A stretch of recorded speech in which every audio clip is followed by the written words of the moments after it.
Kembali ke hati Bapa. Boleh jemaat kasih Tuhan ikuti sama-sama saya. Kembali ke hati Bapa. Amin. Kita akan lanjut di Kejadian 1 ayat 26 sampai ayat yang ke-27. Oke.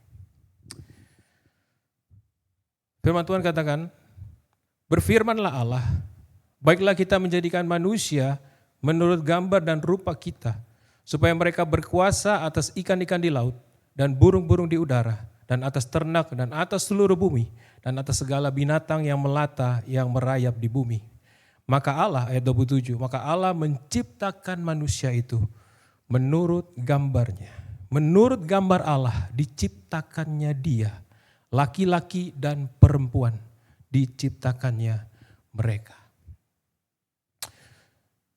Saudara kasih Tuhan, jemaat kasih Tuhan, ini adalah ayat yang pertama. Dan pasti jemaat bertanya, apa hubungannya tentang kisah penciptaan dengan hati Bapa? Apa hubungannya? Hubungannya adalah di ayat 27. Allah menciptakan manusia itu menurut gambarnya. Jadi kita manusia adalah ciptaan yang seperti dengan Allah.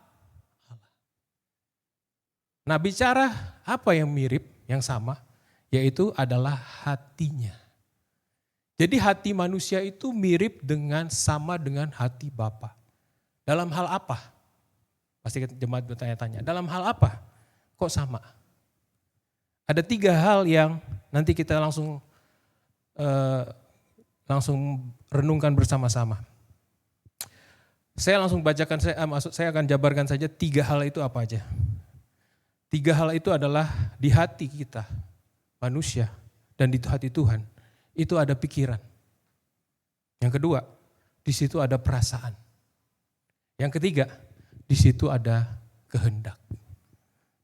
Mungkin supaya kita enak memorizingnya ya, mengingatnya kita sama-sama katakan. 1, pikiran. 2, perasaan. Yang ketiga, kehendak. Oke. Kita langsung saja, berarti dalam hati kita itu ada 3. Ada pikiran, perasaan, dan kehendak. Berarti sama seperti Bapa di surga punya 3 hal ini. Bapa punya pikiran, Bapa punya perasaan, dan Bapa punya kehendak. 3. Oke, yang pertama, kita masuk kepada pikiran Bapa. Yeremia 29 ayat 1 sampai 14. Yeremia 29 ayat 1 sampai 14. Oke. Wah, ini panjang ya. Kayaknya kita baca bergantian ya, kerjasama ya. Saya ayat ganjil, jemaat kasih Tuhan yang genap. Oke. Saya baca 1. Beginilah bunyi surat yang dikirim oleh Nabi Yeremia dari Yerusalem kepada tua-tua di antara orang buangan, kepada imam-imam dan kepada nabi-nabi dan kepada seluruh rakyat yang telah diangkut ke dalam pembuangan oleh Nebukadnezar dari Yerusalem ke Babel. Yang kedua, silakan. Itu terjadi sesudah Raja Yekonya beserta Ibu Suri, pegawai-pegawai istana, pemuka-pemuka Yehuda dan Yerusalem, tukang dan pandai besi telah keluar dari Yerusalem. Yang 3, surat itu dikirim dengan perantaran Elasa bin Safan dan Gemaria bin Hilkiah yang diutus oleh Zedekia Raja Yehuda ke Babel kepada Nebukadnezar Raja Babel, bunyinya. Silakan. Beginilah firman Tuhan semesta alam, Allah Israel, kepada semua orang buangan yang diangkut ke dalam pembuangan dari Yerusalem ke Babel. 5, dirikanlah rumah yang kamu diami, buatlah kebun untuk kamu nikmati hasilnya. 6, Ambillah istri untuk memperanakan anak laki-laki dan perempuan. Ambilkanlah istri bagi anakmu laki-laki dan carikanlah suami bagi anakmu perempuan, supaya mereka melahirkan anak laki-laki dan perempuan, agar di sana kamu bertambah banyak dan jangan berkurang.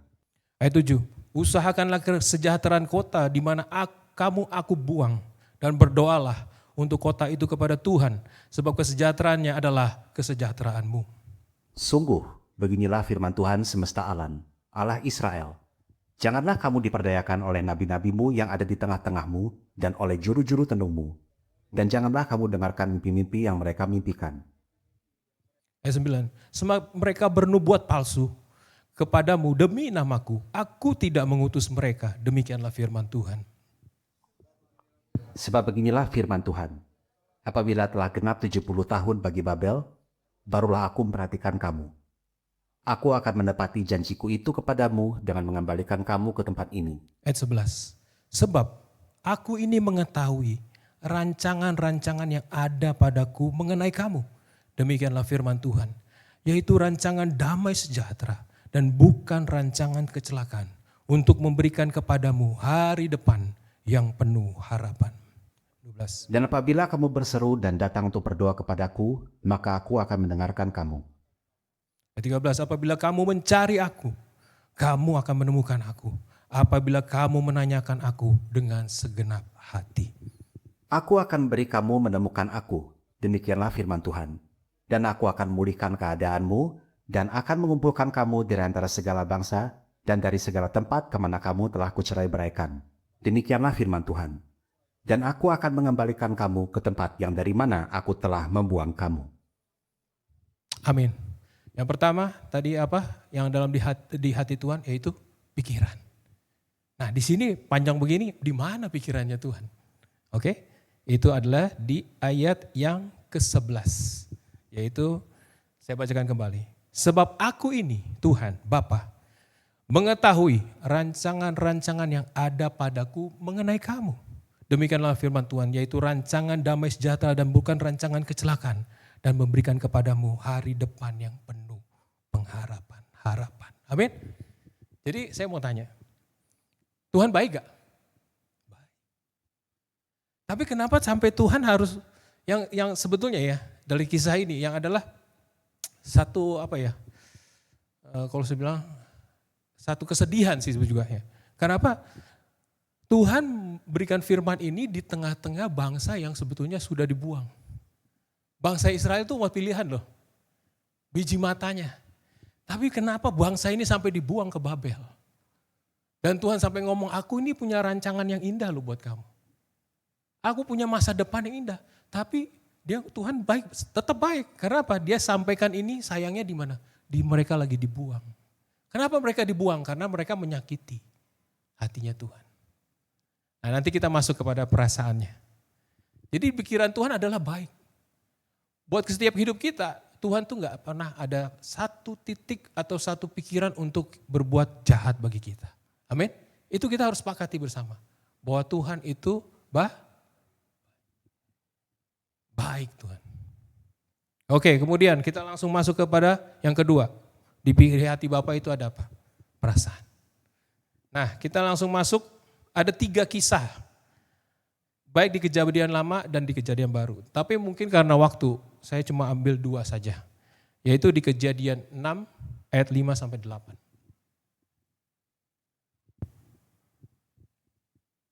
Kejadian 6, 5 sampai 8. Oke. Karena ini sedikit biar saya yang baca, gak apa-apa. Ayat 5, ketika dilihat Tuhan bahwa kejahatan manusia besar di bumi dan bahwa segala kecenderungan hatinya selalu membuahkan kejahatan semata-mata. Ayat 6, maka menyesallah Tuhan bahwa ia telah menjadikan manusia di bumi dan hal itu memilukan hatinya. Berfirmanlah Tuhan, aku akan menghapuskan manusia yang telah kuciptakan itu dari muka bumi, baik manusia maupun hewan dan binatang-binatang melata dan burung-burung di udara, sebab aku menyesal bahwa aku telah menjadikan mereka. Ayat 8, tetapi Nuh mendapat kasih karunia di mata Tuhan. Yang kedua tadi pertama pikiran, ini perasaan. Perasaannya itu di mana? Di ayat 6. Maka menyesallah Tuhan bahwa ia telah menjadikan manusia di bumi dan hal itu memilukan hatinya. Memilukan hatinya itu sama dengan apa? Menyakiti hatinya. Sakit hatinya. Kita manusia bisa gak sakit hati? Bisa. Kita sakit hati sama siapa? Ya paling banyak sesama kita. Yang paling dekat sama kita biasanya. Baik itu orang tua kita, baik itu teman kita, ya kan? Paling dekat sama kita itu berpotensi untuk menyakiti hati kita. Pasangan kita, hidup kita. Itu. Tapi Tuhan juga sama. Dia bisa disakiti. Dan saya mempelajari bahwa ketika kita manusia berbuat dosa, itu secara langsung, saya nggak bilang secara tidak langsung, secara langsung itu menyakiti hati Tuhan. Dosa itu membuat Tuhan sakit hati. Titik. Jadi apa yang kita lakukan ternyata baik itu terlihat atau tidak terlihat, tersembunyi ataupun tidak tersembunyi, itu directly langsung menyakiti hatinya. Itu nggak bisa dipungkiri. Jadi ketika zaman Nuh ini, bahkan di situ ada sampai imoralitas seksual dan segala macam ya, segala macam yang terjadi di situlah, ya kan. Dan Sodom dan Gomora juga itu sama ya. Di situ orang-orang yang benar-benar kecenderungan hatinya katanya di situ berbuat kejahatan semata-mata. Jadi di situ dikatakan bahwa Tuhan itu sedih, Tuhan itu sakit hatinya. Tapi Tuhan juga mau dihancurin bumi, ya kan? Dia bilang, tapi di ayat 8, tetapi Nuh mendapat kasih karunia di mata Tuhan. Jadi ingat bahwa setiap kali kita melakukan pelanggaran, melanggar firman Tuhan, ternyata itu directly kena di hati Bapa. Kena di hati Bapa. Oke, kita lanjut. Bagaimana kita bisa kembali kepada hati Bapa? Oh, nggak apa-apa. Kita lanjut saja di Mazmur ya. Mazmur 78 ayat 37 sampai 41. Silakan Bro Mike. Lanjut. Oke. Mazmur 78 ayat 37 sampai 41. Saya langsung bacakan. Hati mereka tidak tetap pada Dia dan mereka tidak setia pada perjanjiannya, covenant. Tetapi Ia bersifat penyayang, Ia mengampuni kesalahan mereka dan tidak memusnahkan mereka. Banyak kali Ia menahan murkanya dan tidak membangkitkan segenap amarahnya.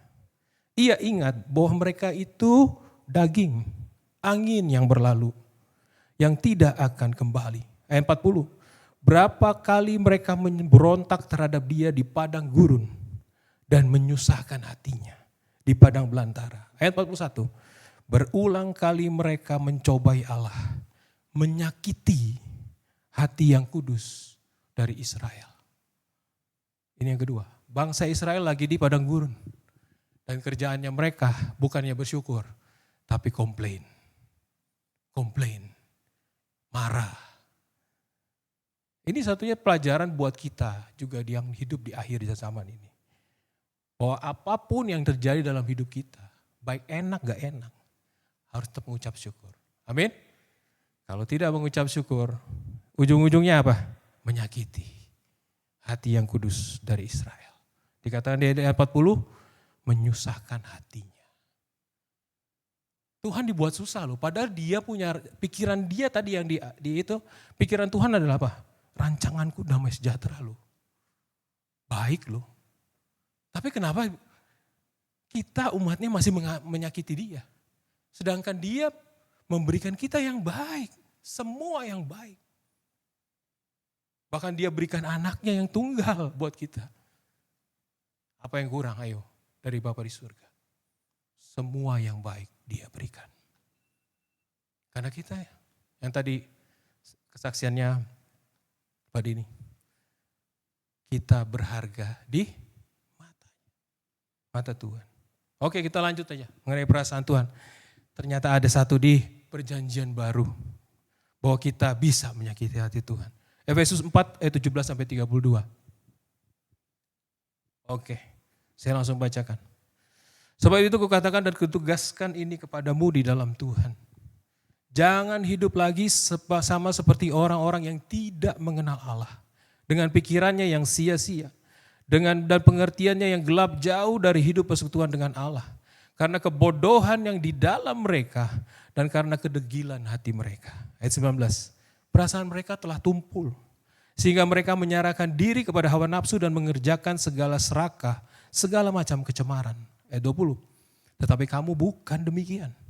Kamu telah belajar mengenal Kristus.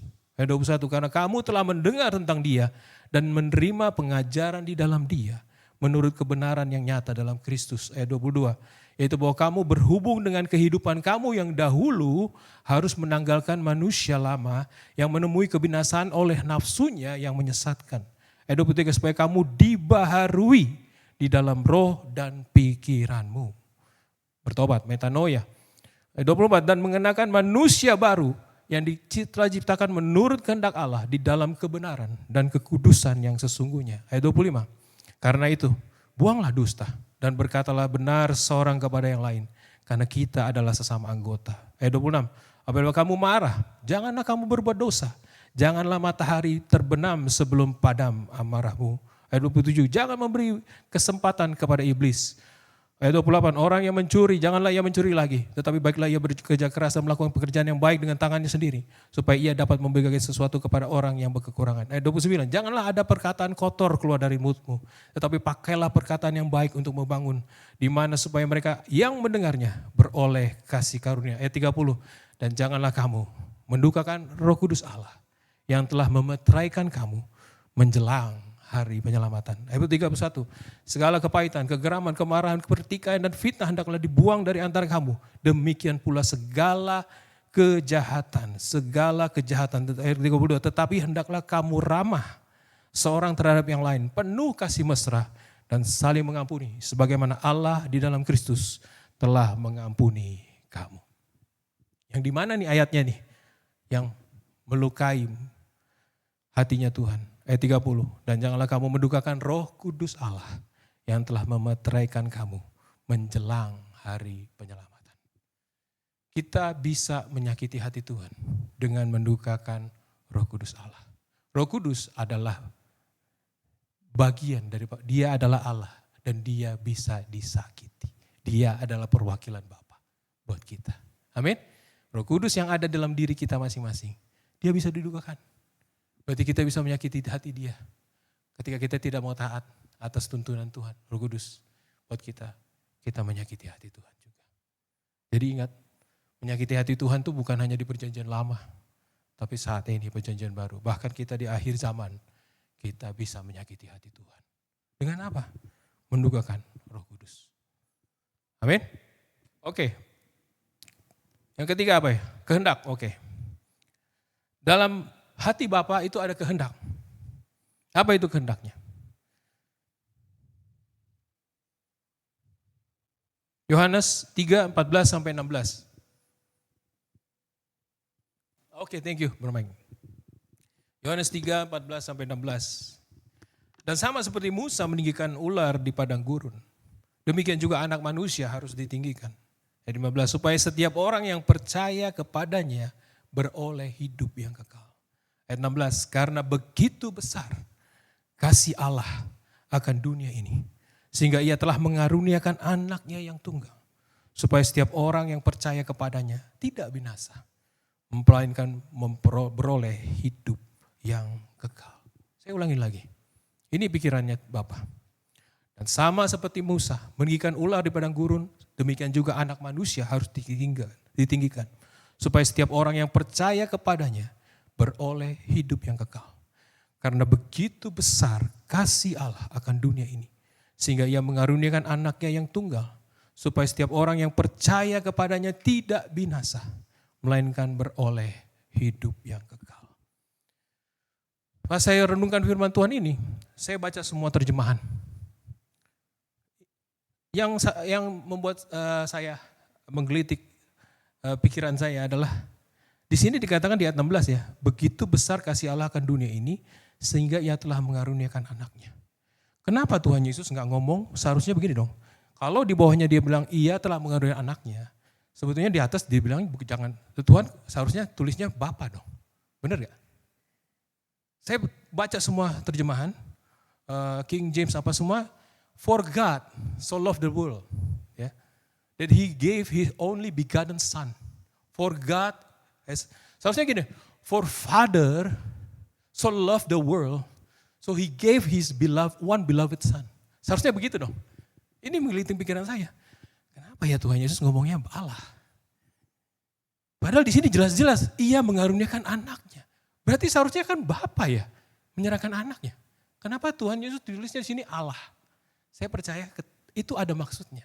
Tuhan ngomong bahwa orang yang terima Tuhan Yesus sebagai Tuhan Juru Selamat baru bisa bilang Bapa. Ya kan? Karena dunia masih menolak Yesus, reject. Bahkan bukan menolak, mereka belum dengar siapa Yesus, belum tahu. Makanya Yesus ngomong apa ya? Kan for God so loved the world. Bukan for Father so loved the world. Baru kita yang percaya pada Allah, Tuhan Yesus, baru bisa ngomong Bapa. Jadi selama kita belum mendengar Yesus, percaya Yesus, terima Yesus, dia tetap Allah. Tapi begitu kita percaya, baru kita bilang Bapa. Ya kan? Jangan saya pikir, iya ya kok dari dulu kayaknya normal aja gitu nih ayat. Begitu besar kasih Allah, iya. Tapi kan seharusnya kan Bapa. Begitu besar kasih Bapa akan dunia ini, mengaruniakan anaknya yang tunggal. Supaya setiap orang yang percaya kepadanya tidak binasa, melainkan beroleh hidup yang kekal. Amin. Jadi ingat bahwa di pikiran Tuhan, Bapa itu adalah keselamatan. Amin. Apa kurang baiknya Bapa, ayo? Bapa di surga. Kalau sampai orang bisa menyakiti hatinya, berarti dia gak mengenal Bapa. Dia gak mengenal kasih Bapa dalam hidupnya.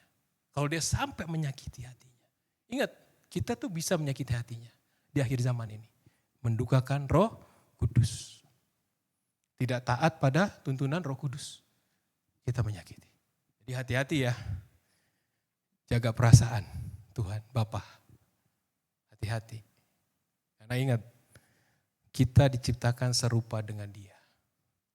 Artinya di dalam hati Bapa itu ternyata jelas. Tuhan itu yang kita sembah itu bukan patung, tapi Dia hidup dan berkuasa di atas alam semesta ini. Dia itu hidup. Dia punya pikiran, perasaan, kehendak. Ini yang kita harus hati-hati. Ini yang harus hati-hati. Israel sampai di-describe kayak gitu. Sampai tadi itu, menyakiti hati yang kudus dari Israel. Itu peringatan buat kita. Supaya kita jangan macam-macam dengan hati Bapa. Kalau kita jauh saat ini dari hati Bapa, kembalilah. Ada 3 nanti, bagaimana kita harus kembali ke hati Bapa. Ada 3. Oh enggak, sebelumnya kita masuk di Matius 17 ayat 1 sampai 7. Matius 17 ayat 1 sampai 7 saya bacakan langsung. 6 hari kemudian Yesus membawa Petrus, Yakobus dan Yohanes saudaranya. Bersama-sama dengan mereka naik ke sebuah gunung yang tinggi. Di situ mereka sendiri saja. Ayat 2. Lalu Yesus berubah rupa di depan mata mereka. Wajahnya bercahaya seperti matahari. Dan pakaiannya menjadi putih bersinar seperti terang. Maka nampak kepada mereka Musa dan Elia sedang berbicara dengan Dia. Kata Petrus kepada Yesus, Tuhan, betapa bahagianya kami berada di tempat ini. Jika Engkau mau, biarlah kudirikan di sini 3 kemah. 1 untuk Engkau, 1 untuk Musa, dan 1 untuk Elia. Dan tiba-tiba sedang ia berkata-kata, turunlah awan yang terang menaungi mereka dari dalam awan itu. Terdengar suara yang berkata, inilah anak yang kukasihi, kepadanya lah aku berkenan, dengarkanlah dia. Ayat 6, mendengar itu tersungkurlah murid-muridnya dan mereka sangat ketakutan. Ayat 7, lalu Yesus datang kepada mereka dan menyentuh mereka sambil berkata, berdirilah, jangan takut. Yesus Kristus adalah perwakilan satu-satunya dari hati Bapa. Karena Yesus adalah anaknya yang tunggal. Dialah perwakilan dari hati Bapa. Yesus berkata, aku dan Bapa adalah satu. Aku dan Bapa adalah satu. Berarti hatinya Bapa itu ada di Yesus. Di ayat terjemahan sederhana Indonesia TSI, Matius 17 ayat 5, saya langsung bacakan, saya gak kasih ke Bro Mike. Saya bacakan saja. Sementara Petrus masih berbicara, tiba-tiba awan putih yang sangat terang turun dan menutupi mereka. Dari dalam awan itu terdengar suara yang berkata, inilah anakku yang sangat aku kasihi. Dialah yang menyenangkan hatiku. Taatilah dia. Saya ulangin lagi. inilah anakku yang sangat aku kasihi. Dialah yang menyenangkan hatiku. Taatilah dia. Di sini dikatakan bahwa terjemahan sederhananya, dia itu Yesus. Dia menyenangkan hatiku. Berarti Yesus tahu hatinya Bapa. Dan dia adalah perwakilan dari hatinya Bapa. Dia melakukan tepat, sempurna, tidak ada celah, tidak ada cacat celah. Gak pernah miss kehendak Bapa. Nah nanti kita pelajari kenapa Yesus bisa sampai begitu. Terlepas dia itu anaknya. Tapi dia tepat, sempurna, enggak ada cacat. Enggak pernah ibarat kata nyakitin hatinya. Bapa, tepat. Ada 3. Kita lanjut aja langsung. Yang pertama itu adalah, yang tadi sudah ini adalah pertobatan. Atau metanoia, atau pola pikir. Yang lama diganti pola pikir baru. Itu di Mazmur ya. Mazmur 51 tentang Daud ketika dia berbuat dosa dan dia minta ampun. Oke. 2, 3, 6. Kasihanilah aku ya Allah menurut kasih setiamu. Hapuskanlah pelanggaranku menurut rahmatmu yang besar. Bersihkanlah seluruhnya dari kesalahanku. Dan tahirkanlah aku dari dosaku. Sebab aku sendiri sadar akan pelanggaranku. Aku senantiasa bergumul dengan dosaku. Ayat 6. Terhadap engkau sajalah aku telah berdosa. Dan melakukan apa yang kau anggap jahat. Kau anggap jahat. Supaya ternyata engkau adil dalam putusanmu. Bersih dalam penghukumanmu. Ini ayat yang ke-6 ya. Mengingatkan saya tentang kisah perumpamaan tentang anak yang hilang. Yesus berkata ketika anak yang hilang itu mau balik kepada Bapa, dia ngomong begini, aku sadar, aku telah berdosa terhadap Bapa dan terhadap apa ya? Surga. Dua, mirip. Jadi ternyata, kembali lagi tadi, kalau kita berbuat dosa, itu directly langsung kena hatinya. Karena kita ini udah jadi satu. Ketika kita diangkat jadi anak, jadi Yesus. Bapa tuh ngelihat kita sama. Itu anaknya. Jadi anaknya kalau sakit hati bapaknya. Ngamuk gak bapaknya? Ngamuk. Tapi Tuhan gak langsung hajar anaknya. Kalau hajar langsung masuk neraka. Langsung dibuang. Tapi dia sabar. Tuhan panjang sabar. Itu kita bersyukur loh. Dan jangan take it for granted ya. Kesabaran Tuhan, ingat jangan take it. Karena kita gak tahu ujungnya ada di mana. Dia bukan maha sabar, tapi dia panjang sabar. Kalau kita nggak bertobat sampai lewat time-nya, nyesel selama-lamanya. Nyesel. Ingat, dia panjang sabar, tapi dia bukan maha sabar. Jadi saya teringat ini, terhadap engkau, ayat 6. Terhadap engkau sajalah aku berdosa. Dan melakukan apa yang kau anggap jahat. Supaya ternyata engkau adil dalam putusanmu, bersih dalam penghukumanmu. Jadi ingat, itu sama seperti Yesus katakan. Bahwa aku telah berdosa terhadap Bapa dan terhadap sorga. Bapa yang di sorga. Jadi ingat, yang pertama adalah pertobatan. Bagaimana kita kembali ke hati Bapa? Bertobat. Ada satu pelanggaran, ada satu dosa yang saya ingat dulu ada yang khotbah, kalau nggak salah almarhum Pak Petrus Agung ya. Dia bilang, di mana itu saya juga lupa ayatnya ya, di Mazmur pokoknya yang tulis Daud. Dikata di situ ada dosa yang jenisnya presumption sin. Itu kayak dosa apa ya, Pastor kalau bisa bantu. Jadi dosa yang kayak enggak maksudnya enggak kelihatan halus gitu loh, maksudnya dosanya tuh kayak presumption, jadi kayak dosa yang enggak belak-belakan tapi itu dosa gitu loh. Pokoknya itu menyakiti Tuhan aja. Presumption sin kalau nggak salah itu. Jadi dosa yang halus lah pokoknya kalau saya bilang itu dosa yang halus tapi itu dosa gitu loh. Itu dosa gitu. Itu di hadapan Tuhan yang tadi kau anggap jahat, itu dianggap jahat.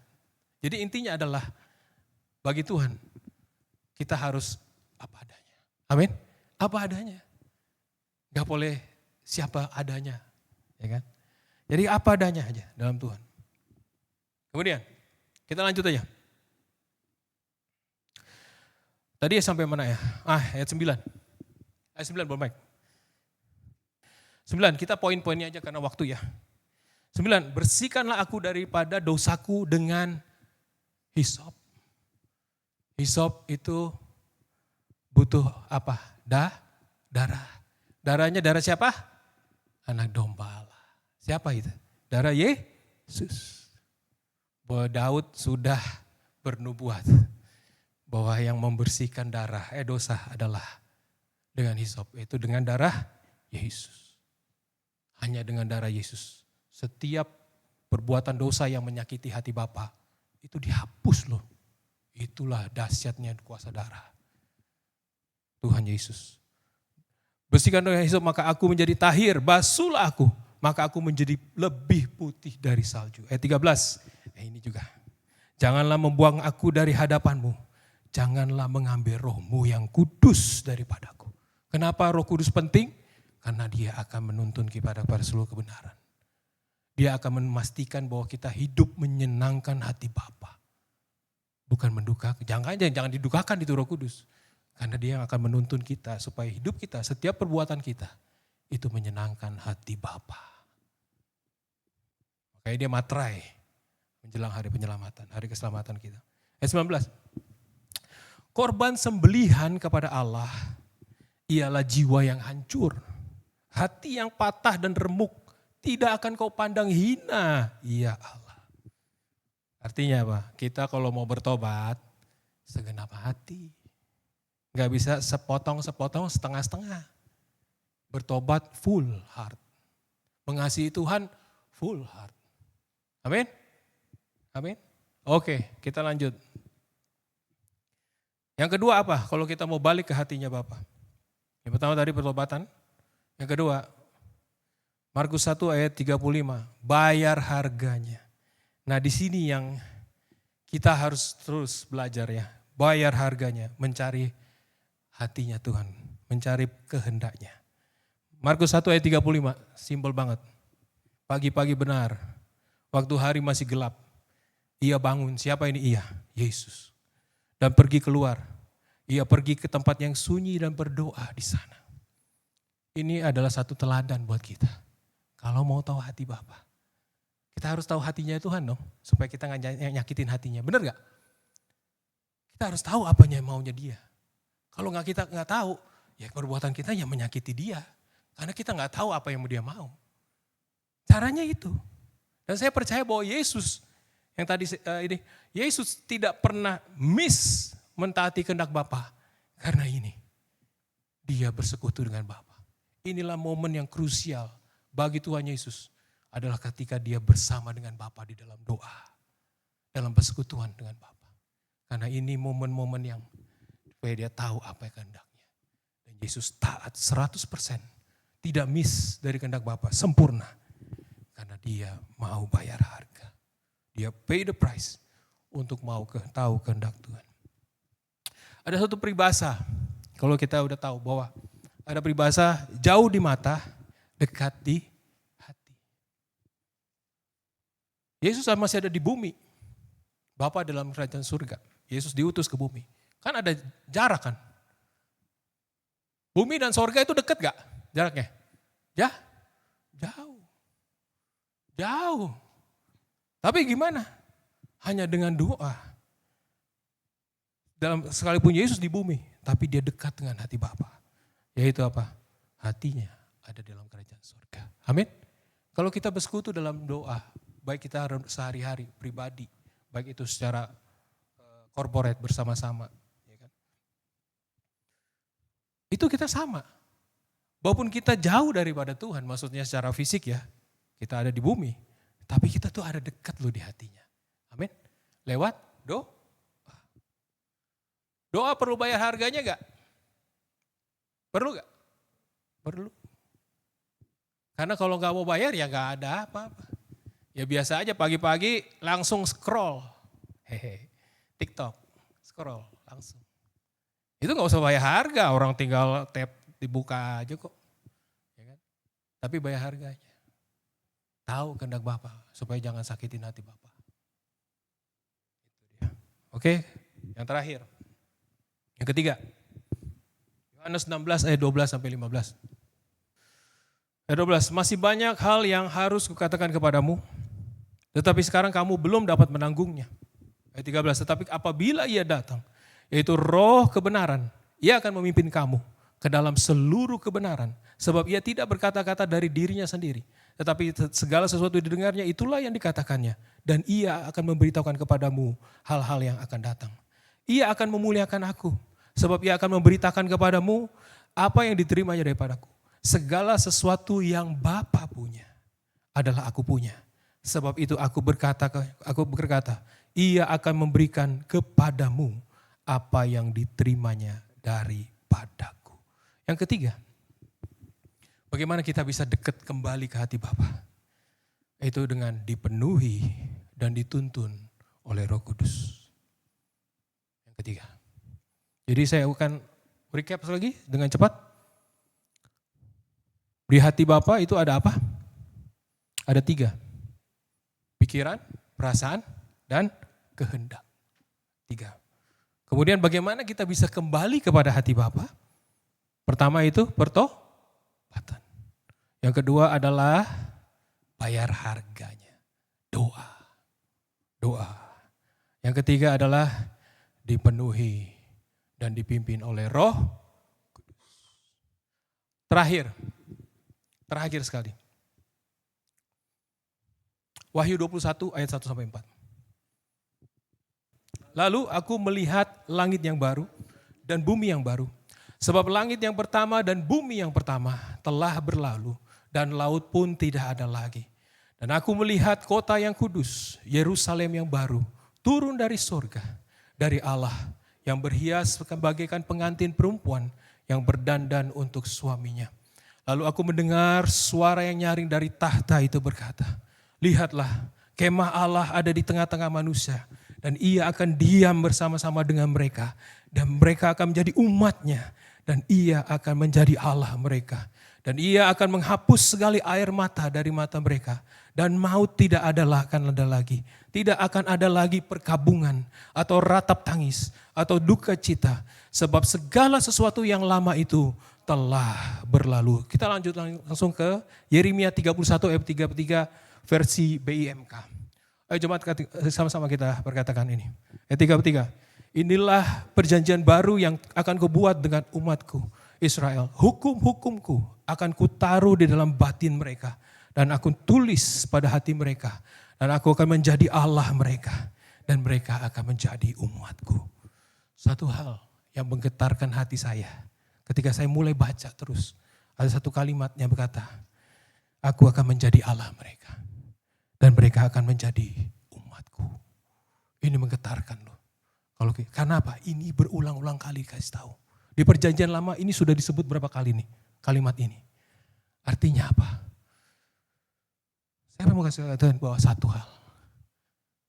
The creation, bahasa Inggris ya. The creation cannot be separated with the creator.